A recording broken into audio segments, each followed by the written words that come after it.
ഞാനിന്ന് ഒരു breakup story പറയാനായിട്ടാണ് വന്നിട്ടുള്ളത്. ശരിക്കും പറഞ്ഞാൽ നമ്മൾ ആരെയും കണ്ണടച്ച് വിശ്വസിക്കരുത്. കാരണം ഇന്നത്തെ കാലത്ത് നമ്മൾ ഒരു മനുഷ്യരെയും കണ്ണടച്ച് വിശ്വസിക്കാനായിട്ട് പാടില്ല കേട്ടോ. അപ്പോൾ അങ്ങനെ കണ്ണടച്ച് വിശ്വസിച്ച് ചതി പറ്റിയൊരു കഥയാണ് ഞാൻ നിങ്ങൾക്കിന്ന് പറഞ്ഞു തരാനായിട്ട് പോകും. ഏകദേശം ഒരു 7 വർഷത്തെ റിലേഷനാണ്. റിലേഷൻ എന്നൊന്നും അതിന് പറയാൻ പറ്റത്തില്ല. 7 വർഷത്തെ ഒരു പരിചയം. ആ പയ്യൻ അവൻ്റെ ലൈഫിൽ നശിപ്പിച്ച ഒരു 7 വർഷമെന്ന് വേണം ശരിക്കും പറഞ്ഞാൽ പറയാനായിട്ട്. പക്ഷേ ഇവൻ്റെ ഓപ്പോസിറ്റ് നിൽക്കുന്ന ഗേൾ ഉണ്ടല്ലോ, അവൾ ശരിക്കും പറഞ്ഞാൽ നല്ല അടിപൊളിയാണ്, സൂപ്പറാണ്. അതിൻ്റെ കാരണം എന്താണെന്നുള്ളത് ഞാൻ പറഞ്ഞുതരാം. ശരിക്കും പറഞ്ഞാൽ ഒരു റിലേഷൻഷിപ്പിൽ കൊടുക്കാൻ പറ്റുന്ന ഏറ്റവും വലിയൊരു ഗിഫ്റ്റാണ് ആ ഒരു ബോയ്ക്ക് ഈ ഒരു ഗേൾ കൊടുത്തിട്ടുള്ളത്. ഇത് ഏകദേശം ഒരു 7 വർഷത്തെ റിലേഷൻഷിപ്പാണെന്ന് ഞാൻ പറഞ്ഞല്ലോ. അവളുടെ വീട് കാസർഗോഡും അവൻ്റെ വീട് കൊല്ലവുമാണ്. ഇവർ രണ്ടുപേരും 7 വർഷമായിട്ട് പ്രണയത്തിലായിരുന്നു. ഈ 7 വർഷത്തിൻ്റെ ഇടയ്ക്ക് ഇതുവരെ ഇവർ തമ്മിൽ നേരിട്ട് കണ്ടിട്ടില്ല. ശരിക്കും പറഞ്ഞാൽ അവളുടെ ഇൻസ്റ്റഗ്രാം ഐ ഡിയിൽ നിന്ന് ഇവനൊരു റിക്വസ്റ്റ് വരികയും ഇവനത് അക്സെപ്റ്റ് ചെയ്യുകയും പിന്നീട് രണ്ടുപേരും തമ്മിൽ ചാറ്റ് ചെയ്യുകയും പരിചയപ്പെടുകയും പിന്നീട് ഇഷ്ടത്തിലാവുകയും ഒക്കെയാണ് ചെയ്തിട്ടുണ്ടായിരുന്നത്.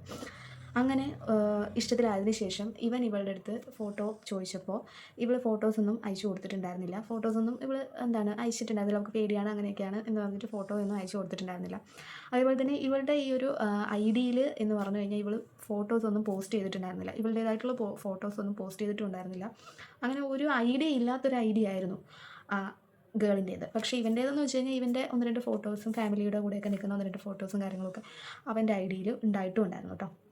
അങ്ങനെ ഒരു ദിവസം ഇവനിങ്ങനെ എനിക്കൊരു ഫോട്ടോ അയച്ചു അങ്ങനെ പറഞ്ഞ് ഒരു ദിവസം ഇവൾ ഫേസ് കാണിക്കാതെ കൈയുടെയൊക്കെ ഫോട്ടോസ് എന്ന് വെച്ചാൽ ഞാനൊരു ഗേളാണ് എന്നറിയിക്കാനായിട്ട് വോയിസ് മെസ്സേജ് അയയ്ക്കുക, പിന്നെ അത് കഴിഞ്ഞിട്ട് ഇങ്ങനെ കൈയുടെയൊക്കെ ഫോട്ടോസൊക്കെ എടുത്ത് അയയ്ക്കുക, അങ്ങനത്തെ കാര്യങ്ങളൊക്കെ ചെയ്തിട്ടുണ്ടായിരുന്നു. ഞാനൊരു പെണ്ണാണ് എന്നുള്ളൊരു വിശ്വാസം അവനുണ്ടാക്കി എടുക്കാൻ വേണ്ടിയിട്ട്. അങ്ങനെ കുറേ നാൾ ഇങ്ങനെ പോയി ഏകദേശം ഒരു 6 വർഷമൊക്കെ ആയ സമയത്ത് ഇവൻ്റെ വീട്ടിൽ ഇവന് കല്യാണാലോചന ആ ഒരു പ്രഷർ വരാൻ തുടങ്ങി. അങ്ങനെ വന്ന സമയത്ത് ഇവനൊരു സിസ്റ്ററുണ്ട്. അപ്പോൾ ഇവൻ്റെ അമ്മയുടെ അടുത്ത് അമ്മ എനിക്കിങ്ങനെ ഒരു കുട്ടീനെ ഇഷ്ടമാണ്, ഞങ്ങൾ തമ്മിൽ പ്രണയത്തിലാണ്, ഏകദേശം 6 വർഷത്തോളമായി ഞങ്ങൾ പരിചയപ്പെട്ടിട്ട്, അപ്പോൾ എനിക്കിങ്ങനെ ഒരു കുട്ടീനെ ഇഷ്ടമാണ് എന്ന് പറഞ്ഞു. അപ്പം അവൻ്റെ വീട്ടുകാർ കുറച്ച് നല്ലവരായതുകൊണ്ട് തന്നെ അവർ പറഞ്ഞു സാരമില്ല, നിൻ്റെ ഇഷ്ടം പോലെ തന്നെ നടക്കട്ടെ, നമുക്ക് ആലോചിക്കാം, എന്തായാലും നിൻ്റെ ഇഷ്ടം പോലെ തന്നെ നടക്കട്ടെ, നിൻ്റെയും നിൻ്റെ അനിയത്തിയുടെയും കല്യാണം ഒരുമിച്ച് നടത്തണമെന്നാണ് ഞങ്ങളുടെ ആഗ്രഹം, അപ്പോൾ ഒരേപോലെ നമുക്ക് നടത്താം, നീ ആ കുട്ടിയുടെ അടുത്ത് പറയൂ, ഞങ്ങൾക്ക് സമ്മതമാണ് എന്ന് പറയാൻ പറഞ്ഞു. അങ്ങനെ ഇവളെ കോൺടാക്ട് ചെയ്തിട്ട് വന്നു, എൻ്റെ വീട്ടിൽ ഇതേപോലെ എനിക്ക് കല്യാണാലോചന നടക്കുന്നുണ്ട്, അപ്പോൾ എൻ്റെയും എൻ്റെ അനിയത്തിയുടെയും കല്യാണം എൻ്റെ വീട്ടുകാർക്ക് ഒരുമിച്ച് നടത്തണമെന്നാണ് അവരുടെ ആഗ്രഹം. അപ്പോൾ ഞാൻ നിൻ്റെ കാര്യം എൻ്റെ വീട്ടിൽ എൻ്റെ അമ്മയുടെ അടുത്ത് പറഞ്ഞിട്ടുണ്ടായിരുന്നു, അമ്മയ്ക്ക് സമ്മതമാണ്, വീട്ടിലെല്ലാവർക്കും സമ്മതമാണ്. അപ്പോൾ നിനക്ക് നിൻ്റെ ഫോട്ടോയോ നീ വീഡിയോ കോളിലോ ഒന്നും വരാൻ താല്പര്യമില്ലെങ്കിൽ നീ നിൻ്റെ കറക്റ്റ് അഡ്രസ്സ് പറയൂ, അത് ഞാൻ നിങ്ങളുടെ വീട്ടിൽ വന്ന് ഞാൻ കല്യാണം ആലോചിക്കാം എന്ന് പറഞ്ഞു. അപ്പോൾ ഈ പെൺകുട്ടി പറഞ്ഞ മറുപടി എന്താണെന്ന് വെച്ച് കഴിഞ്ഞാൽ, ഇപ്പോൾ വേണ്ട, ഞാൻ പിന്നെ പറയാം, എനിക്കിപ്പോൾ കുറച്ച് പ്രശ്നങ്ങളുണ്ട്, ഞാൻ ഏതവസ്ഥയിലാണെങ്കിലും നീ എന്നെ സ്വീകരിക്കാനായിട്ട് തയ്യാറാവുമോ എന്ന് ചോദിച്ചു. അപ്പോൾ അവൻ പറഞ്ഞു, നീ ഏതവസ്ഥയിലായാലും നിന്നെ സ്വീകരിക്കാൻ ഞാൻ തയ്യാറായിരിക്കും, നീ അതിനെക്കുറിച്ച് ആലോചിച്ചൊന്നും ടെൻഷൻ അടിക്കേണ്ട ആവശ്യമില്ല, നീ ഏതവസ്ഥയിലായാലും നിന്നെ സ്വീകരിക്കുന്നു. കാരണം അവളെ അത്രയ്ക്ക് ഇഷ്ടമായിരുന്നു. ഈ 6 വർഷം എന്നൊക്കെ പറഞ്ഞു കഴിഞ്ഞാൽ കുറഞ്ഞൊരു കാലയളവല്ല. ഈ കാലയളവിനിടയ്ക്ക് അവൻ്റെ മനസ്സൊക്കെ കൊടുത്ത് അവൻ വളരെയധികം അവളെ സ്നേഹിച്ചിരുന്നു, ഒരുപാട് സ്നേഹിച്ചിരുന്നു. പക്ഷെ ശരിക്കും പറഞ്ഞാൽ ഈ പെണ്ണ് അവനെ പറ്റിക്കുകയായിരുന്നു. അത് ഞാൻ എങ്ങനെയാണെന്നുള്ളത് ഞാൻ നിങ്ങൾക്ക് പറഞ്ഞുതരാം, നിങ്ങൾ കണ്ടു നോക്കും. അങ്ങനെ ഇവൻ്റെ അമ്മയുടെ അടുത്ത് പറഞ്ഞു, അമ്മ ഇതുപോലെ നമുക്ക് കുറച്ച് പ്രശ്നങ്ങളുണ്ട്, അപ്പോൾ ഇപ്പോൾ ഒന്നും ആലോചിക്കേണ്ട, പിന്നീട് പറയാം എന്ന് പറഞ്ഞു. ഓക്കെ. അത് കഴിഞ്ഞ് ഏകദേശം ഒരു വർഷമൊക്കെ കൂടി കഴിഞ്ഞപ്പോൾ ഏകദേശം 7 വർഷമൊക്കെ ആകാറായ സമയത്ത് ഇവൻ്റെ വീട്ടിൽ നല്ല പ്രഷറായി തുടങ്ങി. ഇവന് ഏകദേശം ഒരു 28 വയസ്സൊക്കെ ആവും ആ ഒരു സമയത്ത്. അപ്പോൾ ഇവൻ്റെ വീട്ടുകാർ ഇവന് നല്ല രീതിയിൽ പ്രഷർ കൊടുക്കാൻ തുടങ്ങി, കല്യാണം കഴിക്കണമെന്നുള്ള രീതിക്ക്. അപ്പോൾ ഇവൻ എന്ത് ചെയ്തു, ഇവളുടെ അടുത്ത് ഇങ്ങനെ പറഞ്ഞു ഈ കാര്യം.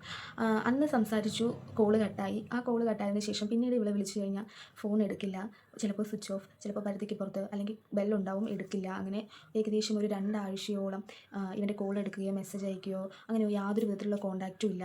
അവളുടെ ഇൻസ്റ്റഗ്രാം ഐ ഡിയിലാണെന്നുണ്ടെങ്കിൽ അവന് പരിചയമില്ലാത്ത ഏതൊക്കെയൊക്കെയോ ഐ ഡിയിലുള്ള ഫ്രണ്ട്സൊക്കെ, അങ്ങനെ അവന് യാതൊരു വിധത്തിലും അവളെ കോൺടാക്റ്റ് ചെയ്യാനായിട്ടുള്ള ആ ഒരു ഇൻസ്റ്റാഗ്രാം മാത്രമേ ഉള്ളൂ, ആ ഇൻസ്റ്റാഗ്രാം ഐ ഡി മാത്രമേ ഉള്ളൂ അവൻ്റെ കയ്യിൽ. പിന്നെ ഒരു ഫോൺ നമ്പർ മാത്രമേ ഉള്ളൂ അവൻ്റെ കയ്യിൽ. അവളെ കോൺടാക്ട് ചെയ്യാൻ കറക്റ്റ് അഡ്രസ്സോ കാര്യങ്ങളോ ഒന്നും അറിയത്തില്ല, ഒരു സ്ഥലം മാത്രം അറിയാം, പിന്നെ ഒരു സ്ഥലത്താണ് അവളുടെ വീട് എന്നുള്ളത് മാത്രമേ അറിയാം. അപ്പോൾ യാതൊരു വിധത്തിലുള്ള ഐഡിയയും ഇല്ല ഇനി എങ്ങനെ അവളെ കോൺടാക്റ്റ് ചെയ്യണം എന്നുള്ളത്. അങ്ങനെ ഏകദേശം ഒരു 2 ആഴ്ചയോളം അവളെ കോൺടാക്റ്റ് ചെയ്യാൻ പറ്റാത്ത രീതിക്ക് ഇവൻ നിന്നു. ഏകദേശം ഒരു 2 ആഴ്ചയൊക്കെ കഴിഞ്ഞ സമയത്ത് അവൾ ഇവനെ തിരിച്ച് വിളിക്കുന്നുണ്ട്. അത് വേറൊരു നമ്പറിൽ നിന്നാണ് വിളിച്ചത്.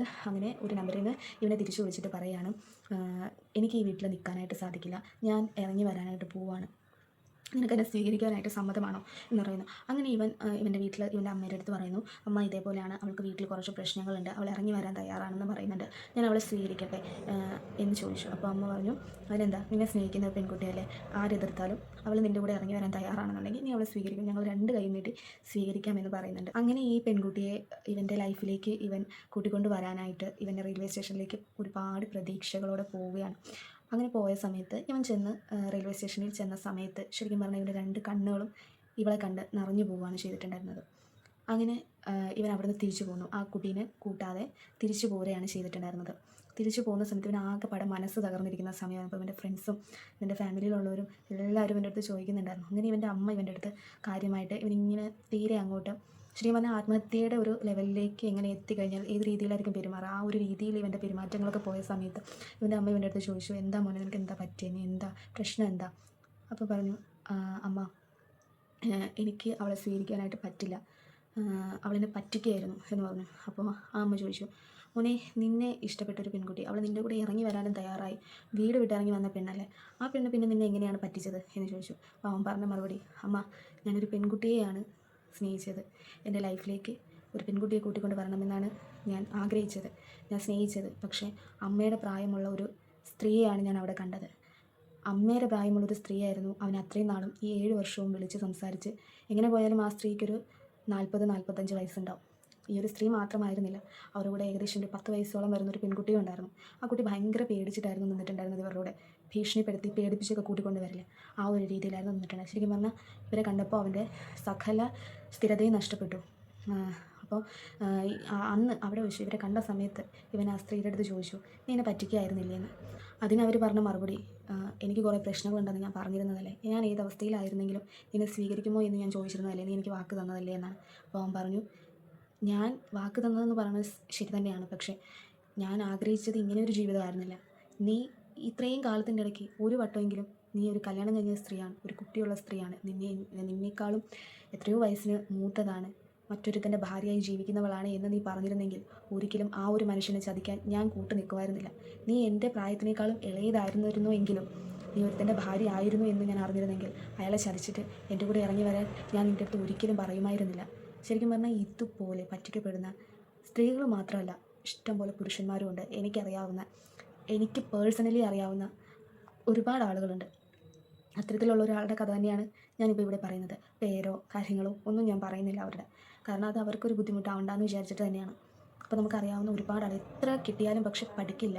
നിങ്ങൾ ഒരു റിലേഷൻഷിപ്പിൽ ഏർപ്പെടുകയാണെന്നുണ്ടെങ്കിൽ അറ്റ്ലീസ്റ്റ് ഒരു വീഡിയോ കോളിലോ അല്ലെങ്കിൽ നേരിട്ട് കണ്ടിട്ട് മാത്രം നിങ്ങൾ റിലേഷൻഷിപ്പിൽ ഏർപ്പെടാനായിട്ട് ശ്രമിക്കുക.